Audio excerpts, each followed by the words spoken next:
সাবেক প্রধানমন্ত্রী বেগম খালেদা জিয়াকে নিয়ে আমরা কিছু কথাবার্তা বলেছিলাম। এই মামলাটা সম্পূর্ণ আমাদের ডিবি হারুন আমাদেরকে এই মামলাটা করায়।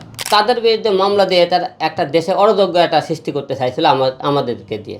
ডিবি হারুন ট্যাপে ফেলে মামলাটা করায় আর কি। তাহলে তুমি যদি বাঁচতে চাও মামলা করো, তাহলে তুই বাঁচবা। যে আমরা রুহুল কবির রেজভি স্যারের বিরুদ্ধে একটা মামলা করতে গিয়েছিলাম এবং সাবেক প্রধানমন্ত্রী বেগম খালেদা জিয়াকে নিয়ে আমরা কিছু কথাবার্তা বলেছিলাম। এই মামলাটা সম্পূর্ণ আমাদের ডিবি হারুন আমাদেরকে এই মামলাটা করায়।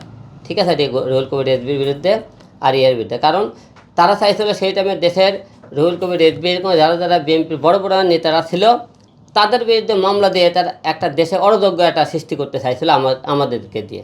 তা আমরা মামলাটা করি, এখন আমাদের একটা ট্যাপে ফেলাই, ডিবি আরও ট্যাপে ফেলে মামলাটা করায় আর কি। ট্যাপটা আমি এবং শাওন আশরাফ দুইজন লোক ছিলাম।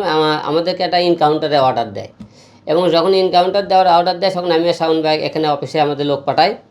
তখন সেই টাইমে আমরা কোনো ঠিক আছে, আমার সাথে যত অন্যায় হোক আপনি এই ব্যক্তিটা কিছু করেন না, আমি নিজে আপনি ডিবি অফিসে যাবো।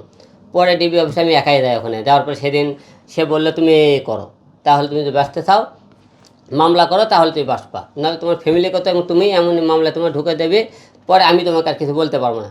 কারণ তোমার উপর এক নজর পড়ছে। তুমি এখন এদের বিরুদ্ধে যদি মামলা না করো তুমি নিজে বাঁচবা না। তখন আপনি জানেন আমি কেন, অনেক লোকই বিএনপি লোকেরা আওয়ামী লীগের হয়ে কাজ করছে, তাদের জীবন বাঁচানোর জন্যে, তাদেরকে ব্যবসা প্রতিষ্ঠান বাঁচানোর জন্যে এই জায়গায় কাজ করছে। তাছাড়া আপনারা সবাই জানেন আওয়ামী লীগ সরকার ক্ষমতায় রানিং অবস্থায় থাকাকালীন কিন্তু আমি তাদের বিরুদ্ধে কথাবার্তা বলতে, তাদের বিরুদ্ধে লড়ছি। আমি কিন্তু কাউকে থেকে ভয় করিনি। সেখানে আমার অন্যদের বিরুদ্ধে মামলা কথা টেপে ফেলে আমি মামলা করতে চাইনি সেই টাইমে। সবাই এটা আমি কিন্তু পরে ক্লিয়ার করে বলে উঠছি এই কথাটা। আমরা হয়তো বলতেছেন ডিবি আরুনের সাথে আপনি ভালো সম্পর্ক ছিল, এখন বললেন আজকে কেন বলতেছেন? এখন আমরা স্বাধীন, এখন কথা বলতে পারতেছি, আমরা সেটা বলতে পারিনি। আমরা যে কোনো আমাদের ফ্যামিলিগত আমাদেরকে মনে করি ব্যবসা বাণিজ্য আমাদেরকে একটা ট্যাপে ফেলে রাখছিলো।